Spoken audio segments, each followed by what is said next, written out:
Isang araw sa isang tahimik na baryo, may isang batang lalaki na ang pangalan ay Carlo.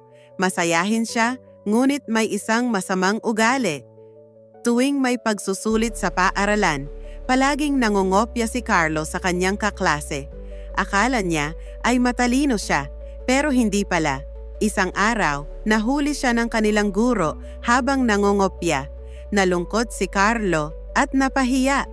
Simula noon nagsikap na si Carlo. Nag-aral siya gabi-gabi at hindi na kailanman nangopya.